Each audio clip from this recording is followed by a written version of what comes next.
Hello everyone, welcome to exam दोस्त बच्चों। और आज मेरे साथ हैं गेट 25 के एक और अचीवर, एक और सक्सेस स्टोरी, देबरगा पाटिल, जिनका ऑल इंडिया रैंक 333 लगा है इलेक्ट्रिकल में। अब आप लोग सोच रहे होंगे 333 रैंक पे सर क्यों इंटरव्यू कर रहे हैं, क्योंकि साथ ही साथ इन्होंने ऑल इंडिया रैंक 79 लाया है इंस्ट्रूमेंटेशन में। दोनों ही ब्रांचेस में ऐसा रैंक है जहां से इनके पीएसयू के चांसेस भी अच्छे हैं और इनको एमटेक में भी कोई भी डिजायर्ड कोर्स यहां से मिल सकता है। तो बेहतरीन तरीके का परफॉर्मेंस है और अपने कॉलेज के साथ इन्होंने रैंक निकाला है। That is the biggest part, क्योंकि एक कॉलेज गोइंग स्टूडेंट के पास इतना टाइम नहीं होता है जितना कि एक ड्रॉपर के पास होता है।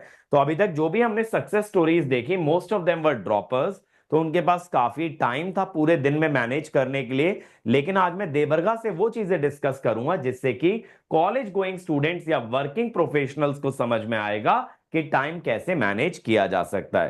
तो congratulation Debarga on such a wonderful achievement in GATE 25। Thank you sir.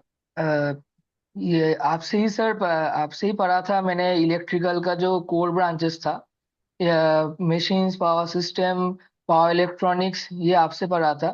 और जो नॉन कोर का सब्जेक्ट्स था, एनालॉग, डिजिटल और सिग्नल्स, ये आपका जो क्रिएट्रिक्स और ये एग्जाम दोस्त का चैनल में जो लक्ष्य बैच का जो यूट्यूब लेक्चर्स है, वहीं से मैंने देखा था।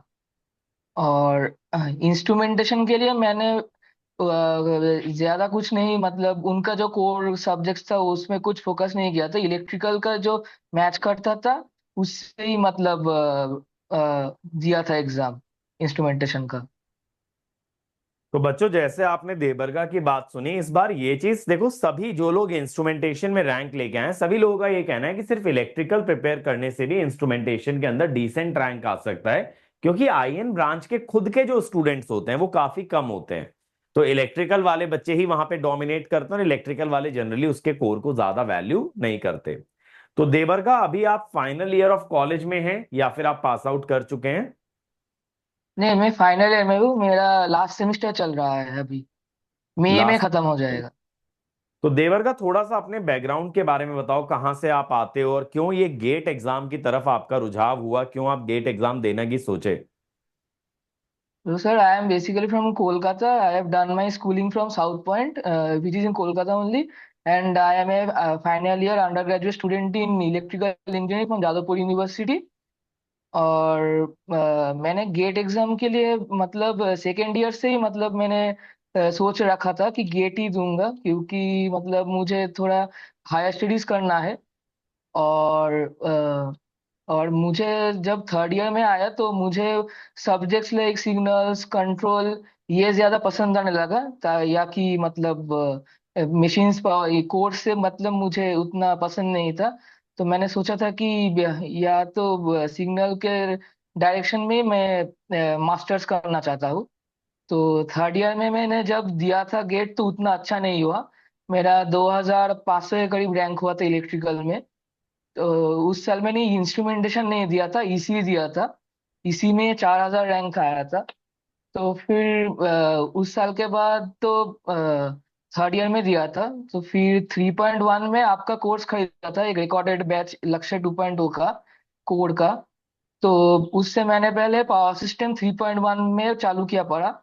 बट उस समय तो मेरा इंटर्नशिप का भी थोड़ा मतलब कंपनीज का इंटरव्यू था, और आईआईटीज में वो एसआरआईसी का था। तो उसके लिए मैंने उतना अच्छा से प्रिपेयर नहीं कर पाया 3.1 से। जब मैंने इंटर्नशिप से वापस आया जुलाई मंथ में, तभी से मैंने स्टार्ट किया था। फुल्ली फुल्ली इस पे ही फोकस किया था। तो लगातार 7-8 महीने मैंने हासिल किया, तो ठीक ठाक रैंक आ गया। तो बच्चों देखो, मैं ये चीज बताना चाहूंगा कि सिर्फ कॉलेज गोइंग स्टूडेंट्स के लिए ही गेट ने फैसिलिटी दिया है कि आप थर्ड ईयर में भी दे पाए। क्योंकि देखो, पहले आप फाइनल ईयर में देते, फिर आपका सेकंड अटेम्प्ट ड्रॉप लेने से होता। अभी आप दो अटेम्प्ट विद कॉलेज दे सकते हो। और अगर पहला अटेम्प्ट भी आप सीरियसली देते हो जैसे देबरगा ने दिया, तो भले ही रैंक एवरेज आए लेकिन आप वहां पे सीख बहुत कुछ जाओगे। और फिर फाइनल ईयर में ना एक टॉप रैंक लाने का चांस बहुत हाई हो जाता है। इसमें फायदा ये होता है कि जब तक आप ड्रॉप नहीं ले रहे हैं तो आप रिस्क नहीं ले रहे हो, ठीक है। और रिस्क आपका मिनिमम हो गया, आपको ये टेंशन नहीं है यार कल को प्लेसमेंट के लिए जाऊंगा, मे बी प्राइवेट कंपनी में बैठूंगा तो कंपनी पूछेगी ये गैप कैसा। तो गैप आने का रिस्क आप मिनिमाइज कर सकते हो, आप अपना ईयर वेस्ट होने से बचा सकते हो। तो जो कोई बच्चे सेकेंड ईयर से तैयारी स्टार्ट करते हैं उनके लिए बहुत अच्छा होता है कि वो थर्ड ईयर में एक डिसेंट रैंक ले आए। 2000, 3000, इवन 5000 तक भी रैंक ले आते हो तो आप अंडर 500 आ सकते हो अपने फाइनल ईयर के साथ। तो देवर का अगर बात करें टाइम मैनेजमेंट की, तो जिन दिनों में आपके कॉलेज की क्लासेस होती थी तो उसके साथ आप लेक्चर, सेल्फ स्टडी, ये सारी चीजें कैसे मेंटेन करते थे? आपकी लाइफ में जनरली एक दिन कैसा नजर आता है? तो मतलब मैंने सुबह उठा जब 8 या 9 बजे, तो मैंने आपका लेक्चर देखना स्टार्ट किया। तो हम्म। मेरा कॉलेज होता था, मोस्ट ऑफ द डेज होता था कि 2:30 PM से लैब होता था। वीक में 3 दिन लैब होता था मेरा। तो टू हम्म। थर्टी तो मतलब मुझे घर से निकलना पड़ता था 1 बजे। तो 12:30 बजे तक मैंने 3-4 घंटे आपका लेक्चर्स देख लिया। फिर कॉलेज जाता था, कॉलेज से मतलब लैब खत्म होके ही मैंने घर चला आता था। फिर मैं 7 बजे घर आता था, तो 7:30 बजे फिर से स्टार्ट करता प्रैक्टिस करना। जो मैंने सुबह लेक्चर्स देखा उसका ही मतलब डीपीपी आपका जो असाइनमेंट क्वेश्चंस था या कि पीआईक्यूज था वो थोड़ा लगाता था। फिर खाने के बाद मैं फिर से कुछ लेक्चर्स देखने था। तो फिर सो जाता था। फिर नेक्स्ट डे फिर वही कंटिन्यू होता था। तो देवरगा और जनरली सेमिस्टर का कॉलेज में क्लासेस भी होती हैं, बट आपने बताया कि आपका सिर्फ लैब होता था 2:30 बजे के बाद से। तो कॉलेज क्लासेस वगैरह कहाँ पे होती थी? मतलब क्लासेस उतना मैंने अटेंड नहीं किया था लास्ट ईयर में, क्योंकि सब्जेक्ट कोर्स तो बहुत कम हो जाता था फोर्थ ईयर में। 4 सब्जेक्ट या 3 सब्जेक्ट ही होता है लास्ट ईयर में। तो उतना मैंने अटेंडेंस का नजर नहीं दिया, क्योंकि मेरा जादव यूनिवर्सिटी में वो अटेंडेंस का क्राइटेरिया नहीं होता है। थोड़ा क्लास करना पड़ता है, लेकिन वो 3-4 क्लासेस करने से ही हो जाता है सेमिस्टर में। ओके। लैब तो ही लैब ही ज्यादा है। तो जनरली मैं देखता हूँ यार, जादवपुर यूनिवर्सिटी काफी जानी मानी यूनिवर्सिटी है वेस्ट बंगाल के अंदर। और वहां पे माहौल कैसा है, मतलब बच्चे गेट के लिए मोटिवेटेड हैं? तो आपको वहां से एक फायदा मिला कि आपके अराउंड माहौल था गेट का, या फिर गेट कम बच्चे देते हैं तो आपको स्ट्रगल करना पड़ा कि आप इंडिविजुअल थे जो कि नहीं यार मुझे तो गेट करना है, या फिर माहौल ही वैसा है गेट वाला? नहीं, हमारे कॉलेज में तो गेट का बहुत अच्छा माहौल है। सब लोग ही गेट देता है, मतलब मेरा जो फ्रेंड सर्कल था सबने ही गेट दिया है, और सबका ही मतलब अंडर 500, अंडर 1000 रैंक आया है इस साल। और तो हमारा जो कोर्स वर्क भी है वो आपका मतलब गेट से उतना सूट नहीं करता, तो हमको अलग से ही गेट का प्रिपरेशन करना पड़ा। तो देबरगा, जो आपने बताया कि आपके कॉलेज के अंदर ऐसा माहौल है कि मैक्सिमम बच्चे गेट की तैयारी करते हैं, तो आपको क्या लगता है मतलब कॉलेज लाइफ के अंदर ये जो एनवायरनमेंट मिलता है ये कितना इंपॉर्टेंट होता है किसी भी एस्पिरेंट के लिए एग्जाम क्रैक करने में, कि उसको वो एक एनवायरनमेंट मिल जा रहा है जहां पे अदर स्टूडेंट्स भी तैयारी कर रहे हैं? आपकी तैयारी में इस एनवायरनमेंट ने कितना रोल प्ले किया? हाँ, कंपटीशन तो अच्छा है। क्योंकि मैंने जब थर्ड ईयर में 2,500 लाया था, तो मेरे कुछ दोस्तों ने ट्रिपल डिजिट रैंक लाया था उस साल ही। तो मुझे था कि मुझे भी ऐसा ही रैंक लाना है, ताकि मुझे भी मतलब मास्टर्स करने में आईआईटी मिल जाए।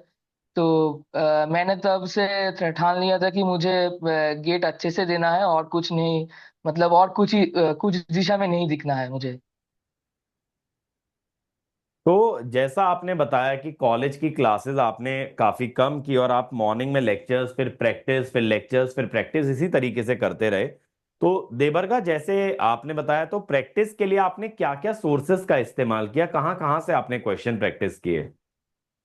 मैंने आपका वो कोड में उतना अच्छा नहीं था, तो मैंने वो अब कोड सब्जेक्ट्स के लिए, जैसे पावर इलेक्ट्रॉनिक्स, पावर सिस्टम के लिए आपका जो 3-4 लेक्चर्स के बाद जो असाइनमेंट रिव्यू एक लेक्चर होता था, वो उन्हीं से मैंने क्वेश्चंस प्रैक्टिस करता था। और नॉन कोड के लिए मैंने सिर्फ पीआईक्यू बुक ही फॉलो किया था। PIQ okay. सिर्फ 1-2 बार किया था। तो पीवाईक्यू आपने सिर्फ इलेक्ट्रिकल ब्रांच के किए या इलेक्ट्रिकल ईसी आईएन तीनों के लगाए? इलेक्ट्रिकल और इंस्ट्रूमेंटेशन का किया था मैंने। इलेक्ट्रिकल और इंस्ट्रूमेंटेशन का, तो आपने ईसी का पीवाईक्यू नहीं प्रेफर किया, ई और आईएन का। तो यार क्योंकि मतलब उतना हाँ। टाइम नहीं मिलता था इसी का। मतलब सिर्फ 7-8 महीने में ही 10-12 सब्जेक्ट कवर करना था।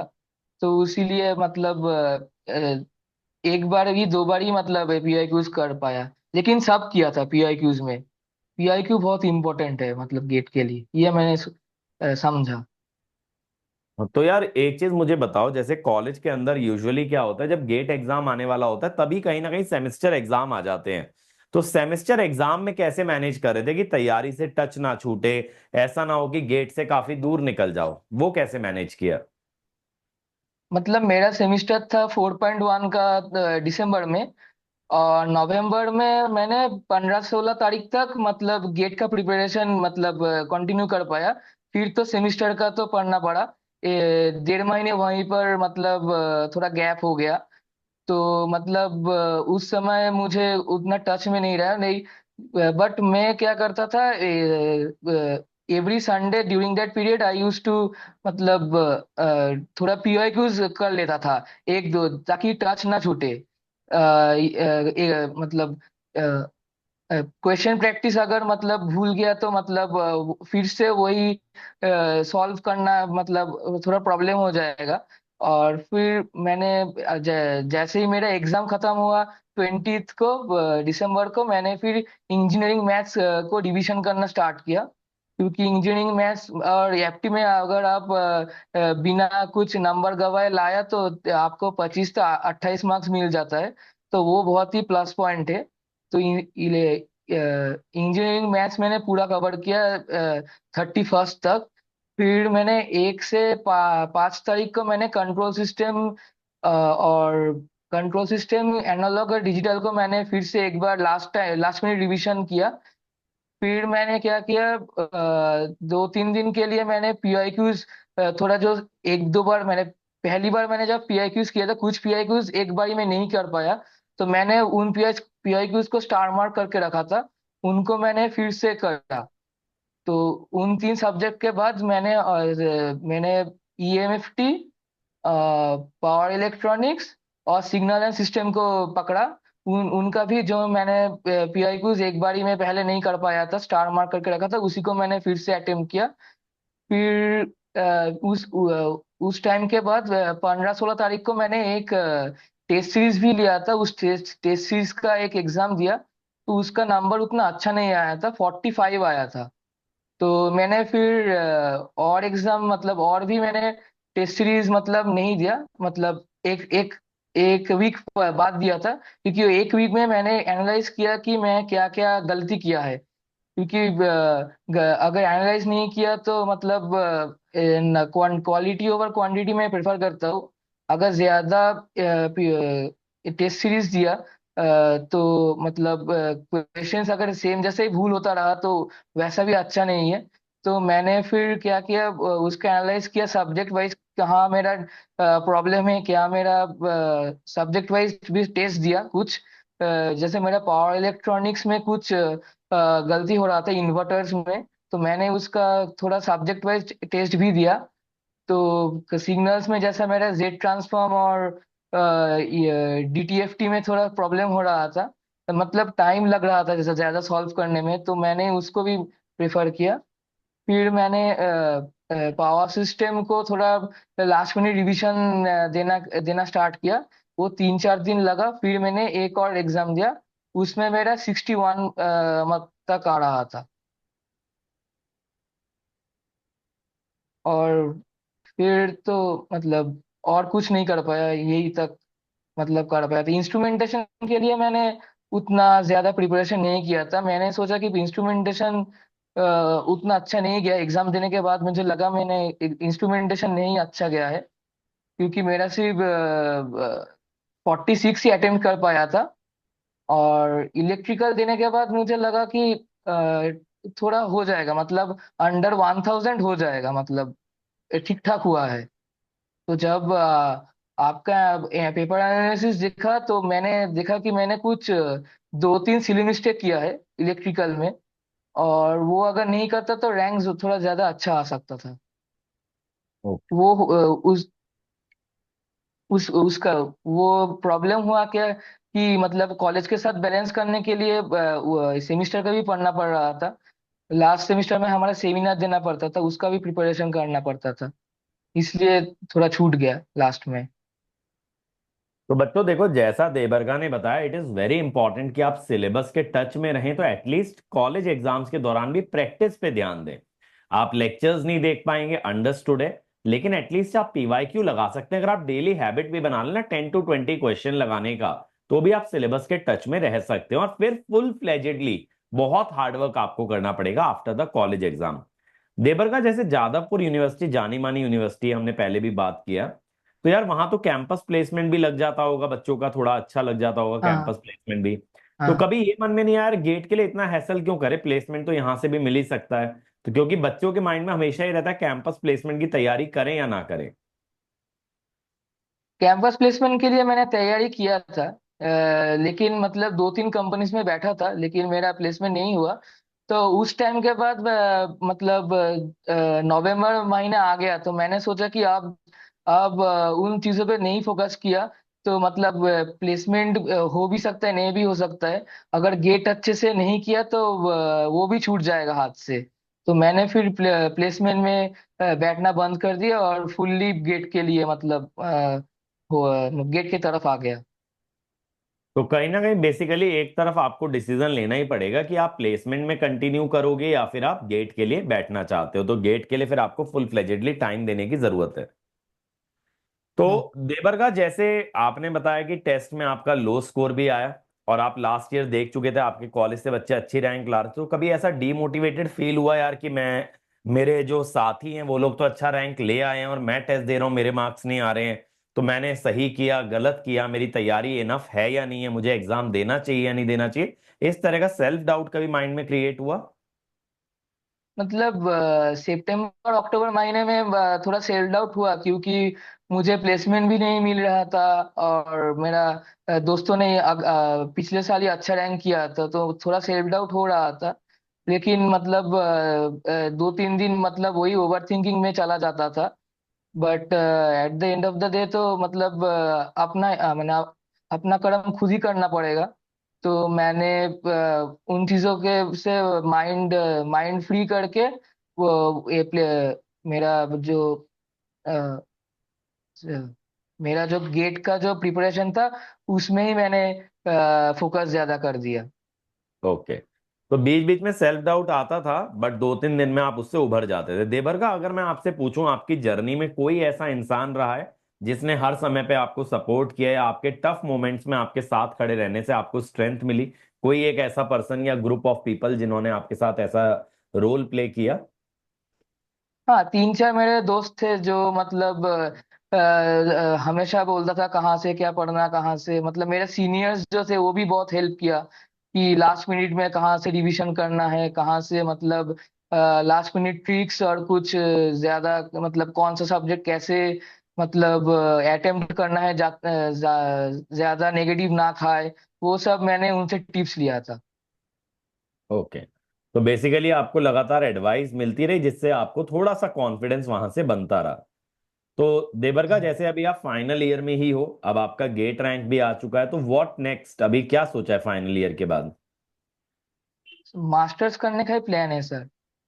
ओके, मास्टर्स में कोई कोई ऐसा आईआईटी प्रेफरेबल मिल, स्ट्रीम? सिग्नल प्रोसेसिंग या तो मतलब वीएलएसआई की तरह। Okay.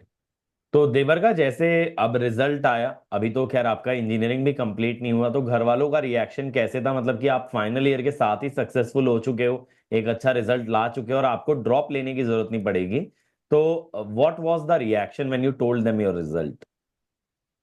My mother was very happy because मतलब प्लेसमेंट तो नहीं मिल रहा था, मतलब वो थोड़ा डिमोटिवेटेड सब फील कर रहे थे, क्योंकि जादवपुर में तो प्लेसमेंट बहुत अच्छा होता था, लेकिन हम्म। फिर भी मेरा प्लेसमेंट नहीं हो रहा था।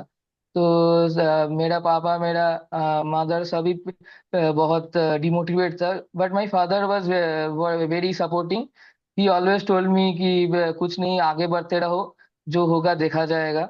तो उनसे ही मैंने इंस्पिरेशन और सपोर्ट मिला। तो इसलिए मैं आज यहाँ आ सका। चलो यार देबरगा, आपकी जर्नी जान के बहुत अच्छा लगा। और जो भी बच्चे देबरगा की बात सुने और कॉलेज के साथ तैयारी कर रहे हैं, वो कमेंट सेक्शन में जरूर कोई भी सवाल अगर आपके मन में है कॉलेज के साथ कैसे मैनेज करना, आप बिल्कुल पोस्ट कीजिए। देबरगा या फिर मैं, जो भी आंसर कर पाएगा will definitely want to answer you. और सभी लोग एक बार देबरगा को कमेंट सेक्शन में जाके कॉन्ग्रेचुलेट जरूर करेंगे भाई, क्योंकि कॉलेज के साथ रैंक लाना आज की डेट में बहुत डिफिकल्ट है। बीच में कोविड के समय में काफी इजीली लोग रैंक ले आ रहे थे क्योंकि घर पे बैठे थे। लेकिन आज की डेट में कॉलेज के प्रोजेक्ट, असाइनमेंट, कॉलेज के एग्जाम्स को मैनेज करते हुए ऐसी रैंक लाना जहां आपको मास्टर्स पीएसयू दोनों अपॉर्चुनिटी मिल जाए, वो खुद में एक बहुत बड़ा अचीवमेंट है। तो आप लोग जरूर कॉन्ग्रेचुलेट कीजिए। एट द एंड देबरगा, मेरी तरफ से भी आपको यार बहुत बधाई, बहुत कॉन्ग्रेचुलेशंस। और उम्मीद करता थैंक हूं यू इसी सर। तरह से आप शाइन करेंगे आगे एमटेक के कोर्स में भी, और ज्यादा नाम रोशन करेंगे। Thank you sir. Thank you, thank you everyone.